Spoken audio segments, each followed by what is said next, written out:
CBS News. A medical examiner's report released tonight says Samuel Joseph Bick, a Philadelphia man, killed himself early today as his try at hijacking an airliner at the Baltimore airport collapsed in bullets around him. I'm Christopher Glenn, reporting on the CBS Radio Network. Bick is said to have already killed a security guard and the co-pilot, critically wounded the pilot of the plane, and to have been wounded by other fire himself before he put his own weapon to his head and pulled the trigger.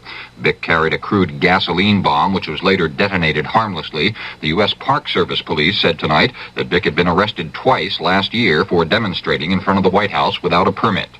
The FBI is not saying much about how it intends now to pursue the kidnappers of newspaper editor Reg Murphy. Murphy was released and returned to his Atlanta home tonight, haggard but unharmed, after the newspaper paid a $700,000 ransom to his captors as ordered. He says he intends to be back at work on Monday. Murphy also claims that his kidnappers did not win a big victory despite the payment of the ransom. He said the American Revolutionary Army members who abducted him told him they wanted to, quote, straighten out the damn liberal press and then straighten out our government. 4 men and a woman were involved in his kidnap, Murphy said, and he said that for much of his 50-hour ordeal, he was bound and locked in the trunk of a car with his eyes taped closed. Response to the day's developments from the Symbionese Liberation Army is still awaited in the California kidnapping of heiress Patricia Hearst. Her father, Randolph Hearst, said he could not personally meet the kidnappers' new demands for $4 million worth of free food to be added to the $2 million distribution program which got underway Friday. Then the Hearst Foundation, not associated with the family itself, said it would provide the backing for the venture, but indicated it would go no further should any additional demands be imposed. Violence attended the opening of food distribution centers in 4 California cities during the day as first-day mix-ups and delays frayed tempers of some of the thousands who lined up for the handouts. More after this. I think smoking's a gas, man. A gas? Yeah, you know, to smoke is an absolute gas. I know something else that's an absolute gas. Oh, yeah? What's that? Carbon monoxide. If you think smoking is a gas, think of the gases that you're smoking. There's carbon monoxide, to mention only one, and that, by the way, is poison. I think smoking's cool, man. Cool? Yeah, to smoke cigarettes is cool, you know. Yeah, well, let me tell you about something else that's real cool. Oh, what's that? The morgue. What? They keep it at 42 degrees. If you think smoking is so cool, look at the people who are smoking. Now, they may think that they're right on, but we'll be here after they're gone, after they're gone. Kick the habit. Join the unhooked generation. This reminder from your lung association. It's a matter of life and breath. More prospective jurors for the trial in New York of former cabinet officials John Mitchell and Maurice Stans were added to a panel of candidates during the day. More on the story from CBS News correspondent Robert Shackney. There's a certain urgency to selecting a jury in New York to hear the case against John Mitchell and Maurice Stans. For in Washington, Watergate special prosecutors are waiting until this jury is chosen, sworn, and then sequestered before they proceed with major indictments in Watergate matters. The reason, the massive publicity that's sure to follow the Washington indictments of major figures for Watergate crimes. Judicial authorities, already concerned about pre-trial publicity, want to keep the Mitchell-Stans jurors unaffected by what's broadcast or written about these new indictments. And that can only be done if the jury has already been chosen and then isolated. The jury selection process in the Mitchell-Stans case is well underway now. Judge Lee Gagliardi hopes to complete the screening of a final panel of 52 qualified prospective jurors within a week, and then the final jury of 12 with 6 alternates should be picked a day or so after that. And then in Washington, the Watergate grand juries will be ready to act. Robert Shackney, CBS News, New York. More in a minute. Sophia Loren, as beautiful as erotic dreams, great cook, great crook, cheats you at cards anytime. The writer, believe it or not, is the actor Richard Burton. His beautifully written tribute to Sophia, another leading lady in his life, appears exclusively in the current issue of Ladies' Home Journal. Richard writes that Sophia is treated like a queen. She should be. She is one, observes Burton, who says Sophia tends to correct his spoken English and his acting. I always obey, writes Richard. She's always right. Sophia Loren by Richard Burton in the Journal. Also in this issue, a preview of a startlingly candid new book about Joan, the tormented Kennedy. Martha Mitchell's life today with a first-time ever photo tour of her lonely New York dream house. Also in the Journal, how much do Jackie's clothes really cost? Sylvia Porter's tax tips, and Mia Farrow models Great Gatsby fashions. All in the new Ladies' Home Journal, The Priceless Environment, on newsstands now. More gasoline will soon be on the way to 26 states in the District of Columbia, and higher prices could be right behind. The Federal Energy Office announced a new bonus allocation tonight, nearly 240 million gallons, in an effort to stem a rising tide of complaints about inequities in the current distribution system. Meantime, with service station operators threatening to sell out current supplies and then shut down until the March allocations arrive, energy officials will be meeting Saturday to consider their demands for price increases to offset the profit cuts they've suffered because of reduced volume of sales. Christopher Glenn, CBS News. CBS for Seattle, this is KIXI. The CBS Radio Mystery Theater is next. And the weather outlook for the KIXI listening area. Cooler tonight with decreasing showers and possibly some snow showers. Partial clearing. Variable cloudiness tomorrow with a few scattered showers continuing. Increasing chance of rain and a little warmer on Sunday. Tomorrow's high in the upper 40s, Sunday near 50. Lows tonight in the low 30s. And currently in downtown Seattle, it's 39 degrees. The barometer is rising. It reads 30.42. Wind out of the south at 11 miles per hour. And a couple of basketball scores in the NBA. Chicago dumped Portland 117 to 100. Kansas City over Phoenix 119 to 104. Milwaukee 122, Houston 113. Detroit beat Capitol, and the New York Knicks defeated Cleveland. It was Boston over Buffalo. The Seattle Supersonics were idle tonight. The time is 7 minutes past 10. The CBS Radio Mystery Theater presents...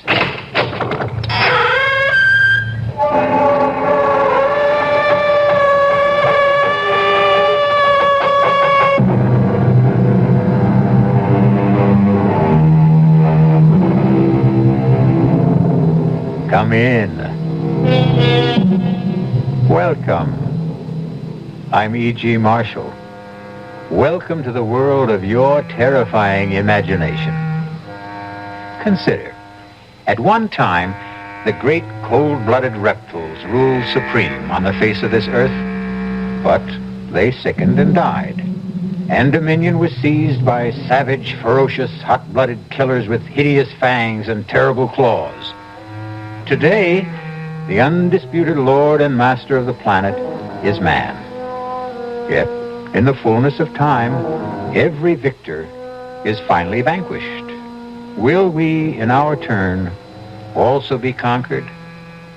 Who waits to make of us what we have made of the animals? Jean? Yes, Monsieur de Maupassant. Do you want to save the world?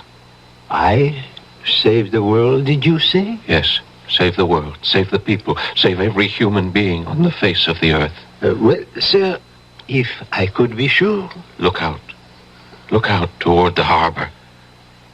There, at the pier. Do you see that ship? The white three-masted schooner? Yes, sir. You and I, we have to blow it up. But it is such a beautiful ship. Beautiful and deadly.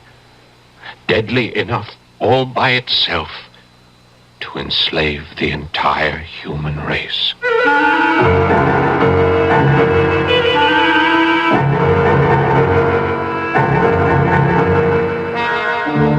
Our mystery drama, The Horla, was especially adapted from a story by Guy de Maupassant for the Mystery Theater by Sam Dan, and stars Paul Hecht. It is sponsored in part by the Kellogg Company, makers of Kellogg's Special K cereal.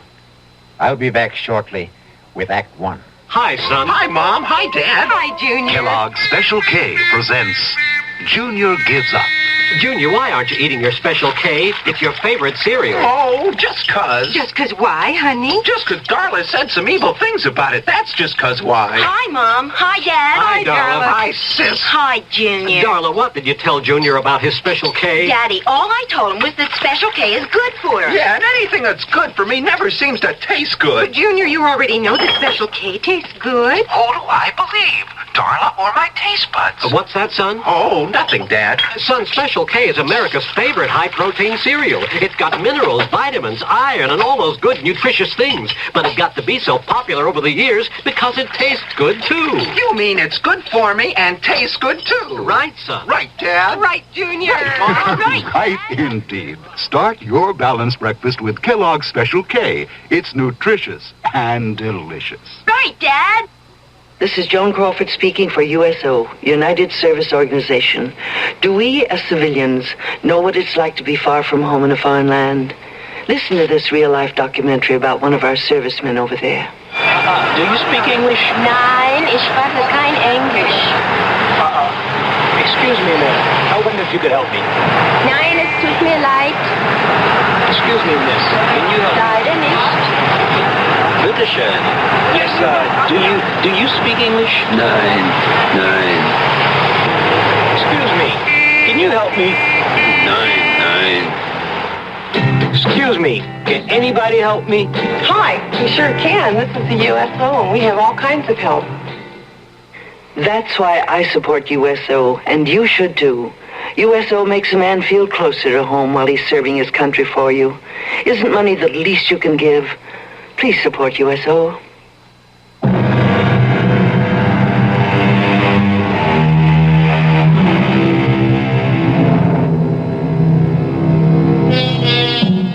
His name was Guy de Maupassant. He was probably the greatest writer of short stories who ever lived. He died in the year 1893. He died young. He died insane. And if you read the stories he wrote toward the close of his life, the critics tell us, you can see how his madness slowly destroyed him. That's how they look at it. He himself insisted he was being possessed. His mind and all of his vital forces were being drained from him by a mysterious, supernatural, and superior being. He called it the Horla.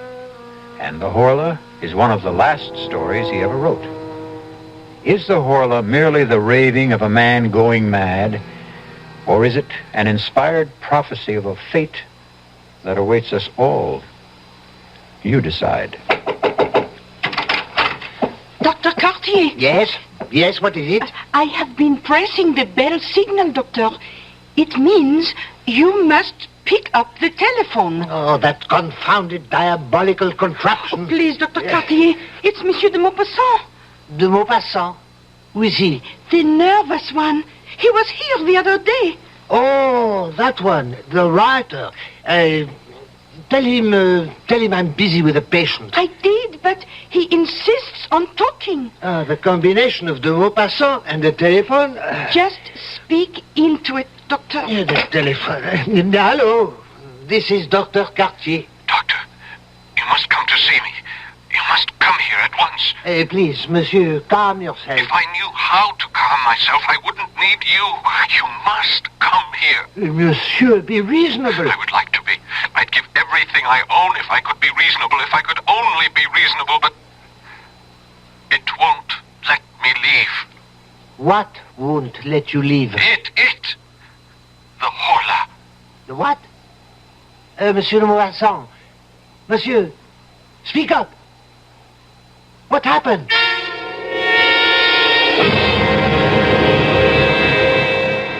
You may put on your shirt, Monsieur de Maupassant.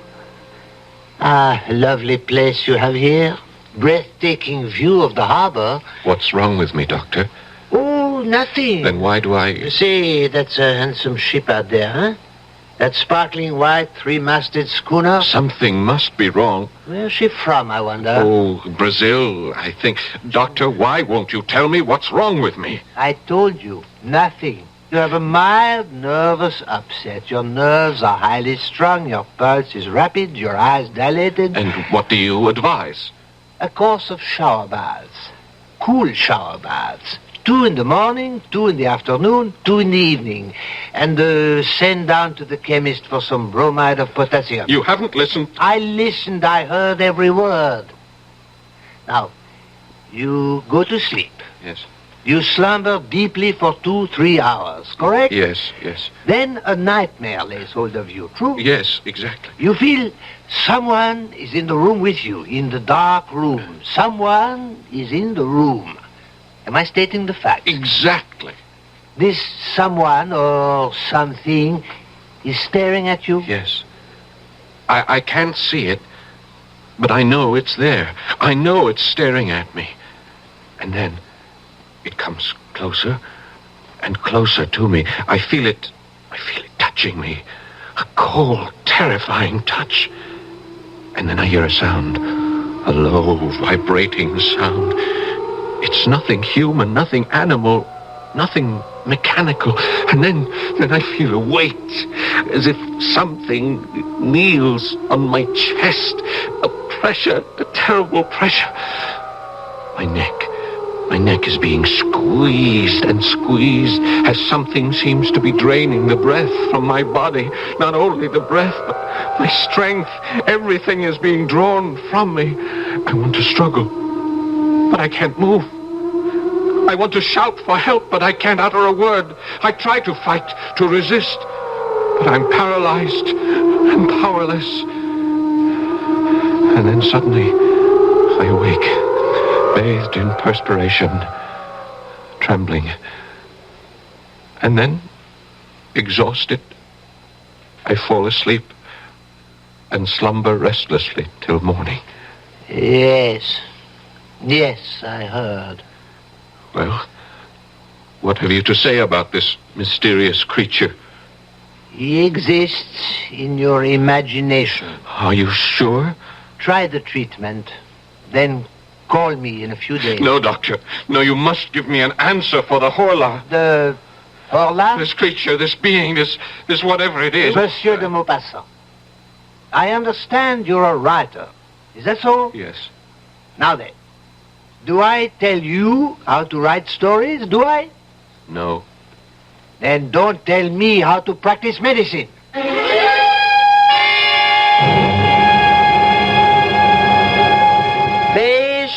Fresh fish, fresh mullet, mackerel, bass, flounder, fresh and sweet as a faithful wife. Good morning, Madame Bossard. Oh, it's you, Monsieur de Maupassant. I hear you have been ill. It's because you have not been eating enough fish. I instructed my cook to buy some for dinner. Oh, yes. She has been here. Monsieur, you promised to put me in a story. Well, perhaps I will. Huh? Tell me, Madame Bossard, have any interesting new ships come in? Now that is a good question. Yes, it is. And I would say it's not what comes in that's interesting. It's what's not going out. If you get my drift, monsieur. No, I'm afraid I don't understand. The Brazilian. The Brazilian? The white three-master schooner at the end of the pier. Oh. You see? Oh, yes. Well, what about her? Oh, monsieur, she has been tied up here for 3 weeks. So? She hasn't unloaded a stick of cargo. So perhaps she's put in for repairs. She has not replaced so much as a rope. Supplies? Food? Water? Listen, Monsieur de Maupassant. No one is allowed to go aboard her. Her crew has not been given so much as 10 minutes of liberty. Strange, no? Every few days, her captain comes down to the dock to buy fresh fish, meat, some fruits. And that's all we ever see of them. What does the captain say? Oh, not a word. He's a huge, surly ape of a fellow. He points to what he wants and pays. Comes in without a hello and leaves without a goodbye. Well, we seem to have a mystery. What is the name of the ship? The Horla. The what? The Horla. The Horla? But that's... What is it, monsieur? The Horla. I thought... Yes? I thought I had just made it up. Monsieur, what are you saying? Are you sure? Are you positive that that's the name? The Horla? Well, walk down the pier. You'll see it. It's printed on the bow. Yes. I think I will. Good day, Madame Bossard. Good day, monsieur.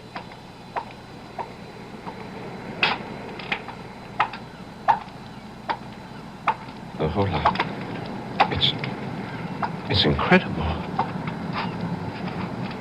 Ahoy! Ahoy there! Aboard the Horla!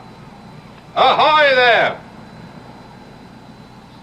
Anyone there? What do you want?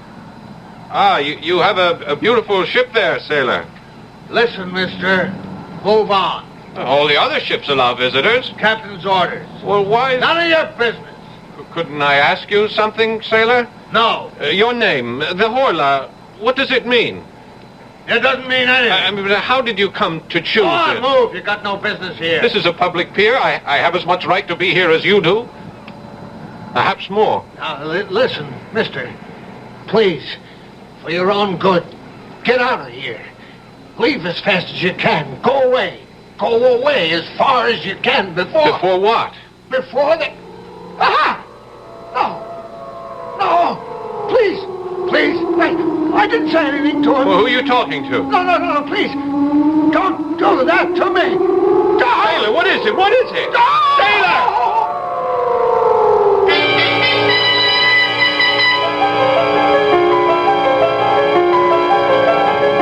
Monsieur de Maupassant, Monsieur. What is it? Are you all right? No, I'm not all right. Oh, I thought as much. I saw you from my shop. You've just been standing here, standing still without moving a muscle for... Oh, monsieur, it must be every bit of 3 hours.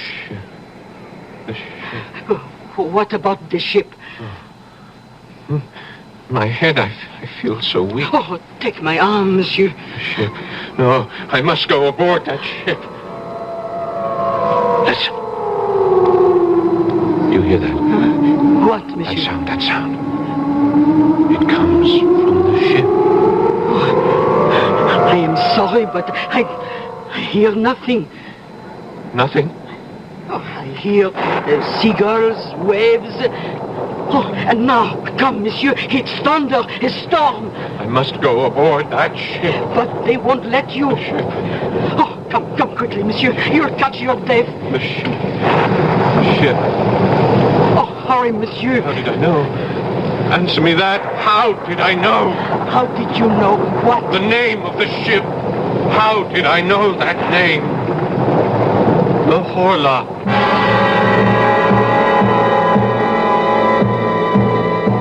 How indeed.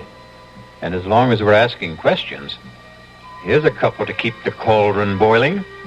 Who, or should we say what, is aboard the Horla? Or perhaps the most strategic question of all, what does the name Horla mean? I'll be back shortly with Act 2. Who knows how to help you solve your shopping problems? The Better Business Bureau knows. I swear I never saw so many mattresses in one store in my life. I just don't know what to look for. I'm so confused. I'm here to take care of your confusion, madam. You know, you could start by reading the labels on the mattresses. Oh, sir, who are you? I'm the man from the Better Business Bureau. You know, by law, every mattress must carry a label listing the materials used in the mattress. And don't forget, madam, that there's a new law that all mattresses must now be flame-resistant. Oh, thank you, sir. And be sure to read the guarantee and find out what it covers and for how long. Just another consumer tip from your Better Business Bureau.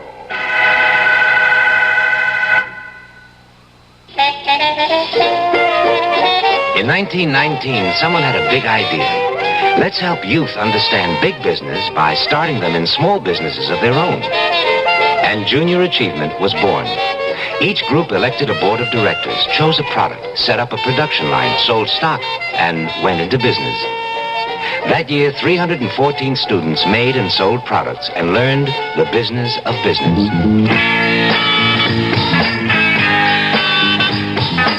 Today, Junior Achievement has grown to nearly 200,000 members. Junior Achievers are designing and marketing their own products and services, from cutting boards to printing. They're organizing sales efforts, writing marketing plans, calculating profit and loss. Running these small businesses helps Junior Achievers understand how big business works. Support Junior Achievement, where youth learns the business of business. Call your local Junior Achievement office.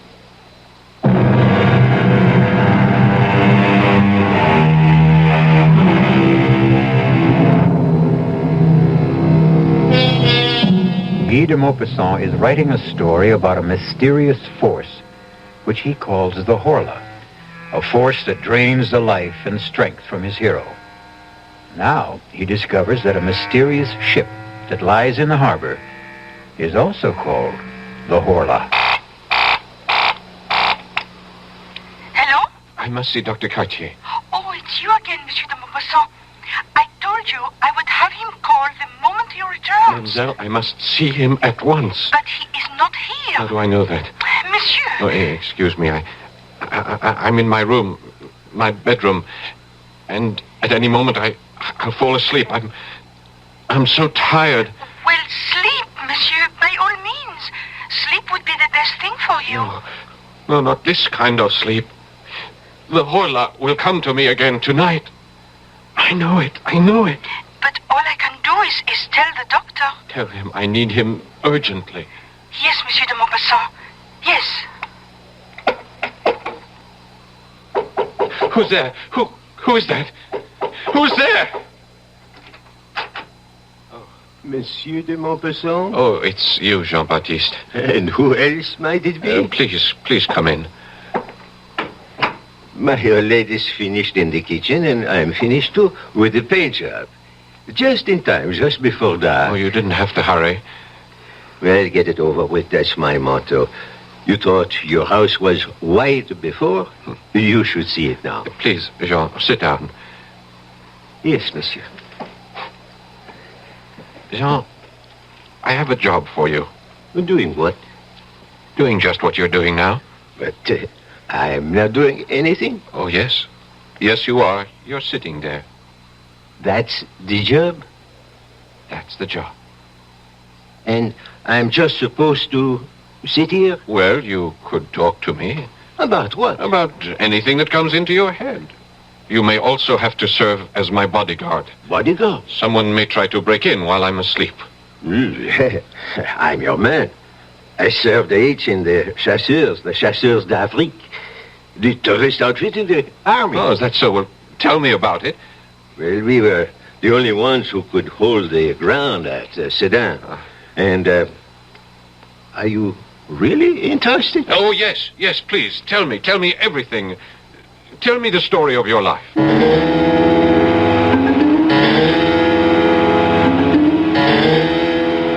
And so we advanced against the Prussian left flank, and we... Jean, go on, Jean. Don't stop. Talk to me. If you fall asleep, I'll fall asleep. Jean, please talk to me. Don't let me sleep. Oh, I'm so tired, but don't let me sleep. Don't let me fall.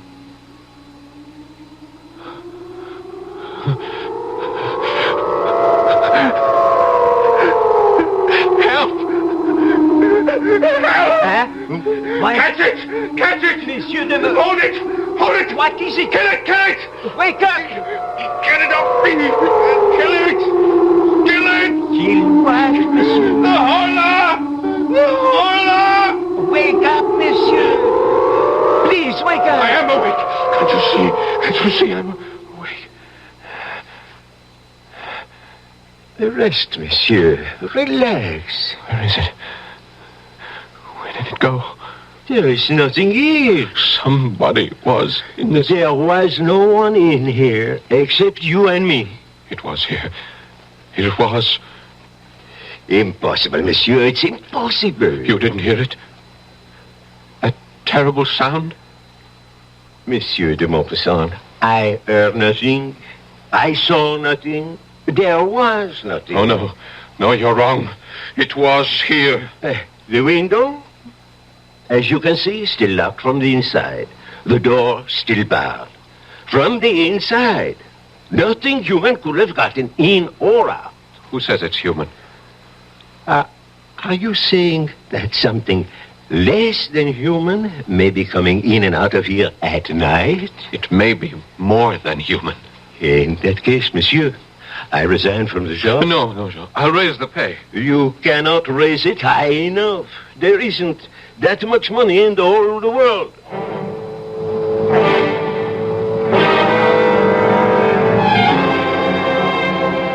Dr. Cartier, I thought you'd never get here. You allow us no peace in the office. You ring that infernal telephone without mercy. The shower baths, the bromides, nothing works. You insist you still have this visitor? I know I do. He was here last night. He overpowers you? Yes. He makes this awful sound? Yes. He drains all your strength? Yes, exactly as I told you. Your handyman, Jean-Baptiste, stopped my carriage as I drove up. He spent the night in this room with you, I understand. Yes, that's right. While this Horla. This Horla attacked you. He heard nothing. He saw nothing. Well? Well, what? Come, monsieur. Admit this is all a nightmare. But it was so real. It's always so real. There was a witness. Is Jean-Baptiste reliable? Is he sane? I would say so, yes. Would he have any reason to lie? To embarrass you? No. Then why do you insist on maintaining this ridiculous fiction of a Horla? Doctor, that name, Horla, I thought I had made it up, that it was a creation of my own imagination. But it happens to be the name of that ship. What ship? You know, the one you asked me about last week, the white three-masted Brazilian schooner. I mean, where would I get that name? Why would that name pop into my head? That Brazilian ship is called the Horla? Prove it to yourself. Pick up that telescope. See her out there at the pier. You can read her name. Ah, then that explains it. You had picked up your telescope one day to view the harbor. Without being aware of it, you might have read the name on her bow. I have never seen that name before in my life. Someone, somehow, placed it into my imagination. Monsieur de Maupassant, sit down. At once. Now, I have coddled you long enough. You are one of the great writers of France, but you have reduced yourself to a terrified, trembling wretch. This will not do. I admit that I am terrified. That's what I've been trying to tell you. Yes, you terrified. You have been terrified by the critics. Oh, that's a lie. I don't care for the opinions You of are those... human. You care. I read what they write. You've lost your touch. Your best work is behind you. I am as good as I ever was. Better. Sometimes genius becomes too heavy a burden to bear. And so you construct this fable in order to have an excuse not to work anymore, not to be judged anymore. That's not true. But the fact is, you're not writing. I am writing. What are you writing? I'm writing a story. A story called The Horla. That's not a story. It's an account of your nightmare. Well, I just don't know what else to do. I do. Sit down at that writing desk. Pick up your pen. Create another Bellamy. Another Pierre and Jean. Another ball of fat. Doctor, it's not that simple. Make it simple. Remember, you're more than a great writer. You're a great French writer.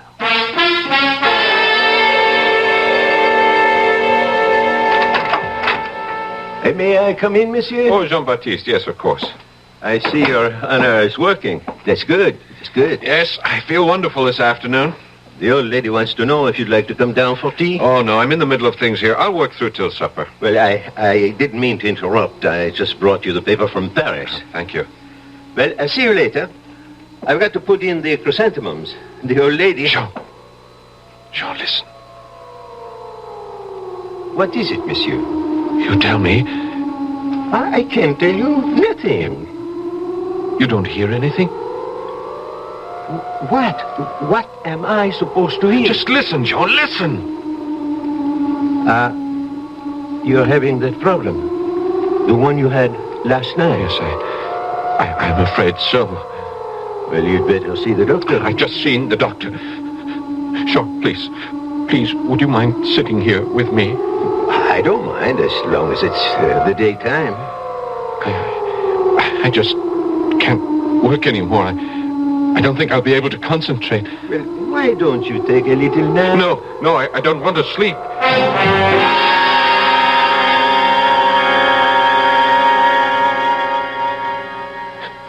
Jean! Huh? Oh, I must have dozed off. Jean, quickly, take this telescope. Go to the window. What for? Down at the pier. At the end of the pier, the three-masted schooner. Do you see her? Yes, I see. Well, don't you see anyone standing on her deck? No. It's empty. All right, now keep looking. Why? Cover the gangplank. Have you got it in focus? Yes, monsieur. Now, if you see anyone at all, leaving that ship, follow him through the telescope and see where he goes, and let me know. Do you understand? I think so, but why? I don't think you would really want me to tell you. Now, just watch, and watch carefully. Wait, monsieur. Where are you going? I'm going to see Dr. Cartier. But how will I be able to tell you if anybody... Well, just call me on the telephone. The telephone? There's nothing to it. You just pick up the receiver, turn the handle, and ask the operator for Dr. Cartier. See here, de Maupassant. You simply can't barge into my surgery. I can if it's an emergency. I thought we had settled your problem this morning. Look, there is an article in the Paris newspaper, and I want to read it to you. I refuse to listen to anything that's in a Parisian paper. They're all filthy rags. Oh, come on, just listen to this article. I listen to nothing from Paris. It's a sewer of anarchy and atheism. This won't take a minute. Perhaps if you spent less time reading Parisian papers... Doctor, this time you sit down and listen. Now, the date is August the 19th. A curious piece of news comes to us from Rio de Janeiro. That's in Brazil. Yeah, I know that's in Brazil. Madness, an epidemic of madness, like that contagious madness which attacked Europe in the Middle Ages, is now raging in the province of São Paulo. The terrified inhabitants are leaving their houses. They say they're being pursued and possessed. Now, these are not my words, Doctor. I quote from this article. Typical Parisian exaggeration. They only copied the story that arrived on the wire from Brazil. The people are quoted as saying that they are pursued and possessed, dominated as if they were human cattle by invisible, though tangible beings, like so many vampires which feed on their life while they're asleep. Now, what do you say, Doctor? South Americans are basically Spaniards.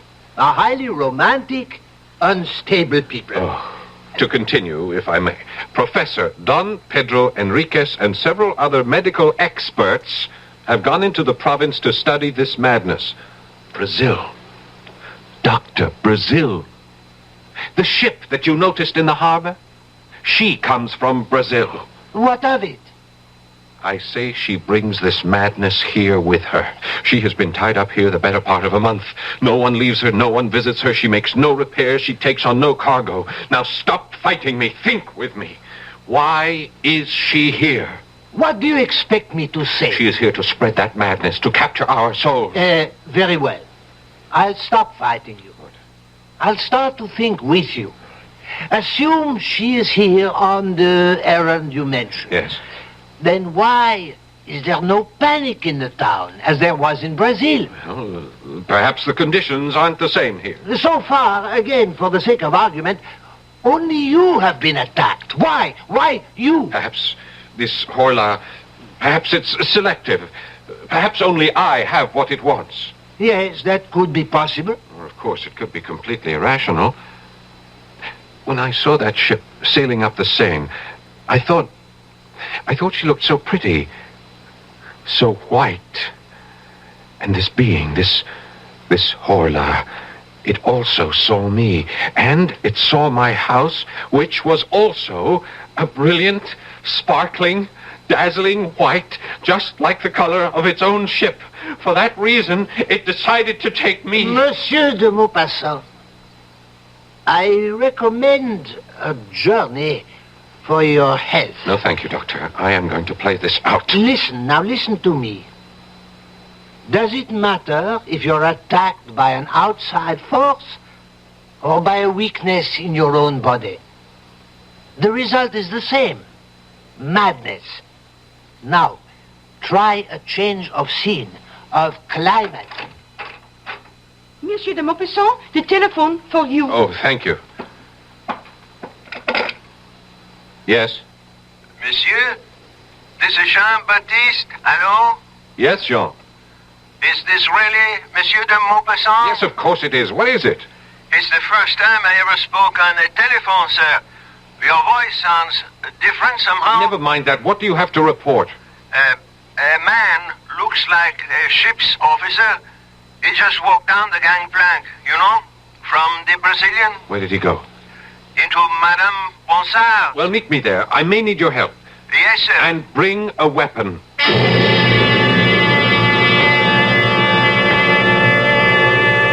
Well, will the man of letters become the man of action? And how ironic it is that the epic struggle for the mind and the soul of not just one man, but perhaps all men, may take place in the small, crowded stall of a provincial fishmonger. I shall return shortly with Act 3.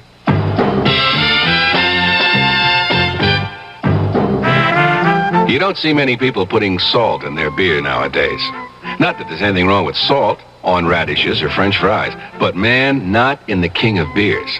Truth is, the only thing salt can do for Budweiser is make it salty. An unwise thing to do to the only beer in America that's Beechwood aged. Unsalted Budweiser has become the most popular beer in the world. That's because in brewing Bud, the Budweiser brewmaster goes all the way for a taste, a smoothness, a drinkability you'll find in no other beer at any price.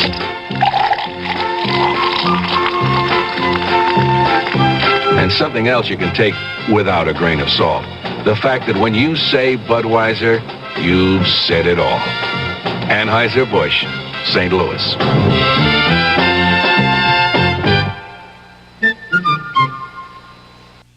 We hope you're enjoying our new CBS Mystery Theater.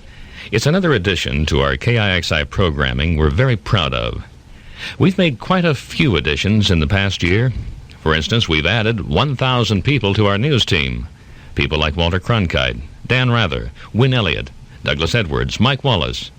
Just 6 of the more than 1,000 CBS reporters who help make KIXI Seattle's #1 news service.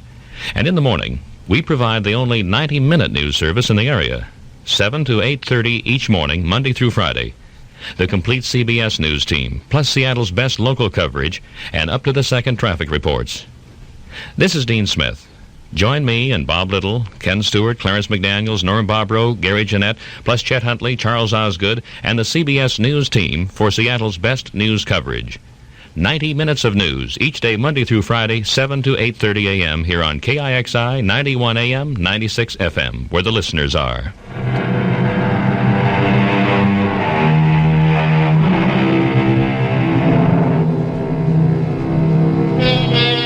A beautiful white sailing ship is docked in the harbor near the mouth of the Seine River. And a famous French writer claims she carries aboard her a mysterious force that intends to destroy the world. Only he can't be sure, and neither can we. Is this just a story he is writing, or a nightmare he is living? But fancied or real, a confrontation with the ship's captain awaits us. Jean, here I am. Yes, monsieur. Are you armed? Yes, I have my old service revolver loaded and ready. Well, keep it out of sight. Your man is inside the store buying fish from the Bonsard. All right, come along. Follow me. Yes, monsieur. And you'll have some mullet. Very good. Oh, good afternoon, Monsieur de Maupassant.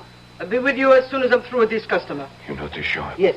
It's the mackerel, huh? Look, he doesn't speak. Yes, Yeah, he points to the fish he wants and holds up his fingers for how many he'll take. He's a hard-looking customer. No, sir. Oh, very well. That'll be 27 francs, monsieur. René will bring it out to your ship. Bon appetit. One moment. Captain, I'd like a word with you. Stand aside. My name is Guy de Maupassant. Stand aside. I would like to talk to you about your ship. I said stand aside. Not until we learn what's happening here. Stand aside. No, help me with this fellow. Help me.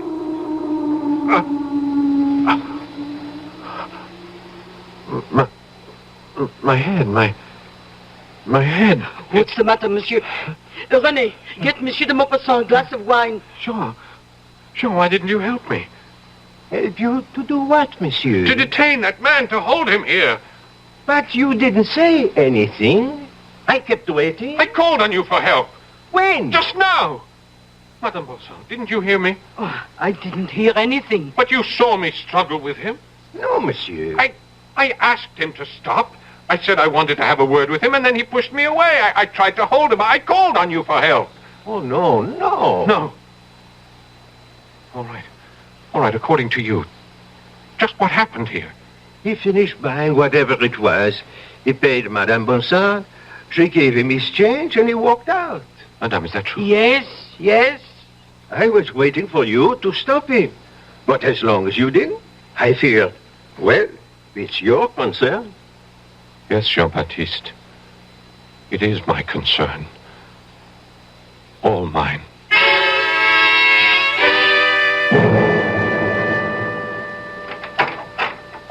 Good evening, de Maupassant.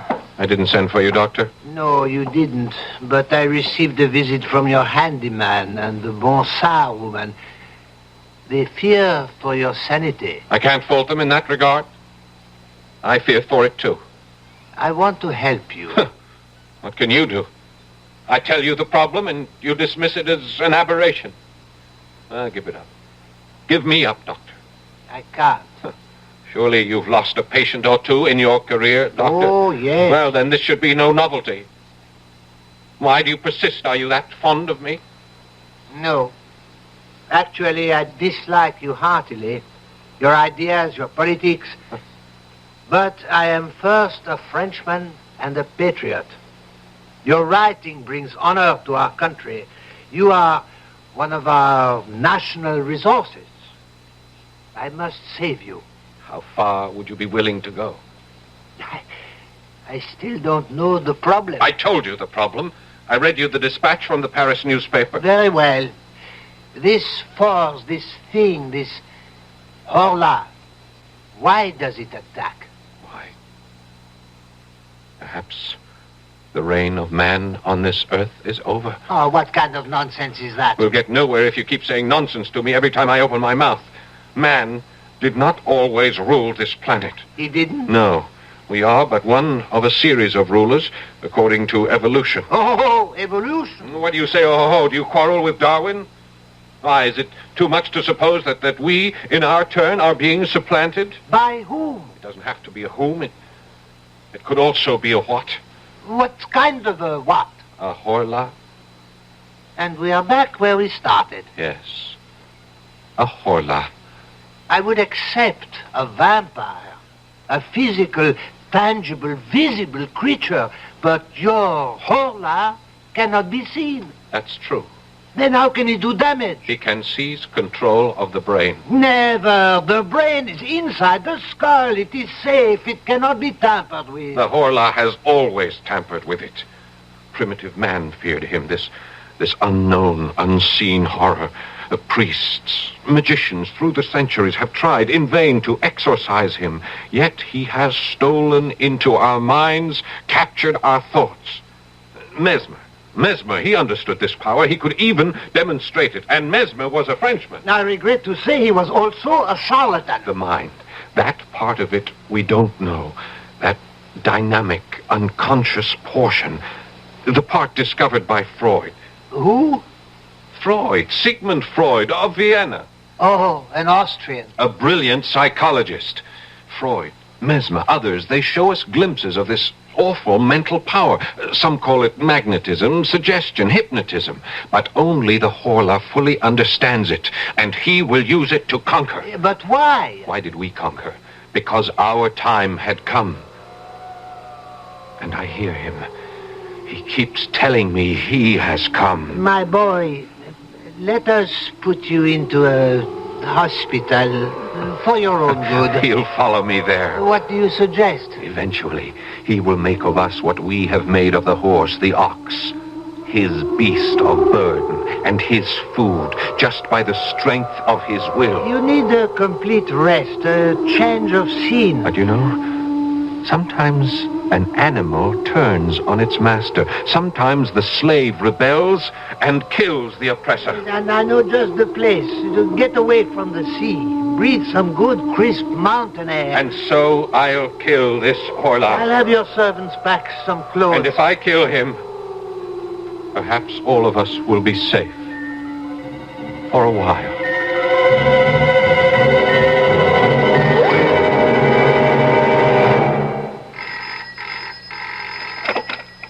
Hello? Hello? Jean-Baptiste here. Hello, this is Dr. Cartier. I called to make sure Monsieur de Maupassant is all right. Oh, he's all right, feeling fine. Ah, is he back for the journey? Yes, we are all set here. You say he's feeling fine. Is he sleeping soundly? No, he's not sleeping at all. He felt so good he went out for a walk. You let him go out? Well, he said he felt so good. Where did he go? I guess he went to the harbor. We have to bring him home. Bring him home at once. Where do you think you're going? I'm coming aboard. What for? I'm delivering a special order of fish to the captain. All right. Go all the way aft.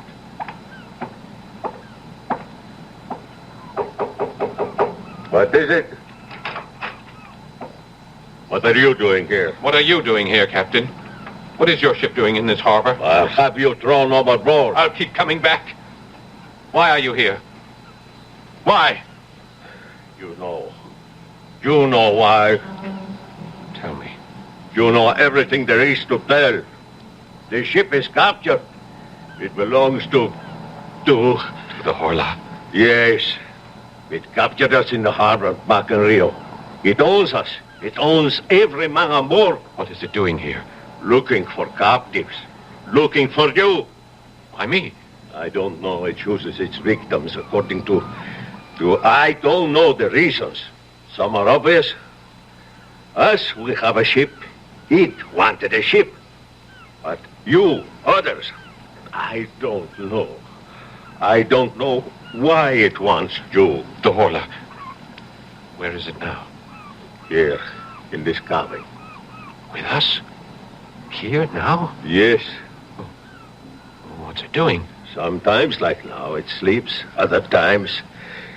You better leave now while you can. No, Captain, let's fight it. You cannot fight it. Let's kill it. You can't kill it. Kill it, and then we'll all be free. But how can we kill it? It's in here. It's asleep in here. Yes? Lock the door. Lock the door and destroy the ship. Destroy the ship? Burn it. I can't burn it. It's my ship. Not anymore. It belongs to the Horla.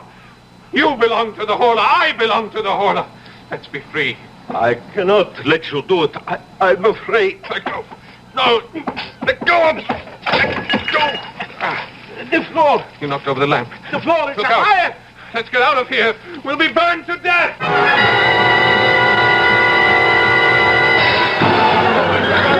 Doctor, look. The ship. It's on fire. Fire. Fire. The Maupassant is aboard her. Come on.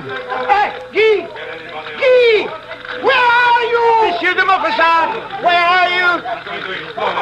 She's going to blow up. The whole ship is going up.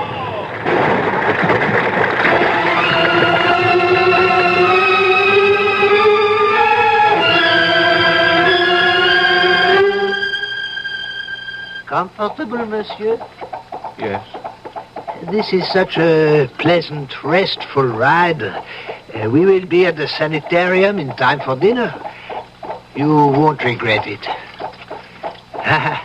You had a narrow escape last night. Yes. Yes, I know. Why did you go aboard that ship? Why? Yes, why?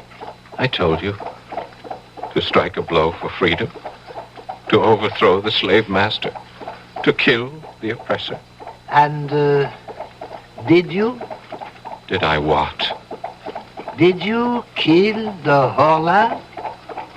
Did you prevail? For just a moment. I thought I did. But no.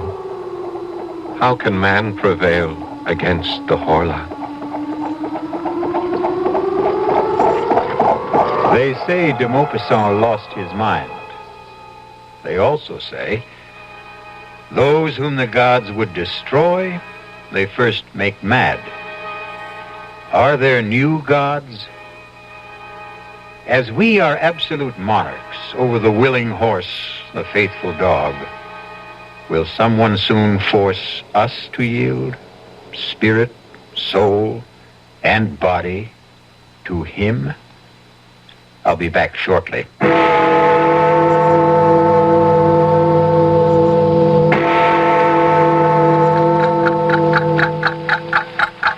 The time has come for action. Birth defects are forever unless A you time help. to be born, a time to The die. March of Dimes fights birth A defects. time to heal. Through medical service programs, scientific research, A time to and speak. public These are the education. times that try men's To souls. protect the bodies and minds of our children, today and That's why tomorrow. it's time for a change. So much to do. So little time. We must see to it that every child is born healthy, whole, Now is perfect. the time for all good men to come To the aid of the March of Dimes in its drive to prevent birth Make defects. time stand still.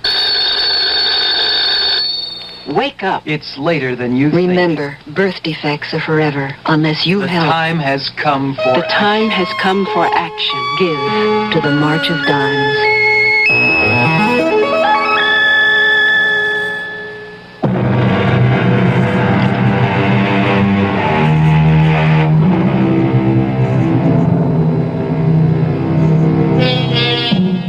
We look down from the top of the evolutionary tree, and we consider ourselves the highest, the noblest, and the best. But there can be someone ready to take over, someone more perfect. Maybe the only way we can survive is to beat this thing at its own game, improve ourselves, shape up, and also show up regularly for the next adventure in the macabre. Our cast included Paul Hecht, Bryna Rayburn, Robert Dryden, and Dan Acco. The entire production was under the direction of Hyman Brown. Now, a preview of our next tale. I'd say it was a crush. Girls like Emily don't have crushes. She was in love with you, and you know it. Admit it. What is this, an inquisition? I don't have to put up with Of course you don't, but don't try my patience either. I'm doing this for your good. For my good? Make it difficult for me, and I'll wash my hands of the whole business. Why do you say for my good? If she fell in love with you of her own accord, well, that's a tragedy, but it's her tragedy. But if you made her fall in love with you, you're guilty of murder. Why? Because you knew it would kill her. The fact that you were only playing with her would kill her. The fact that you were only using her would kill her. All right. Maybe I did lead her to believe that I was in love with her. And it's murder in the first degree. Radio Mystery Theater was sponsored in part by Anheuser-Busch Incorporated, brewers of Budweiser. This is E.G. Marshall inviting you to return to our Mystery Theater for another adventure in the macabre. Until next time, pleasant dreams.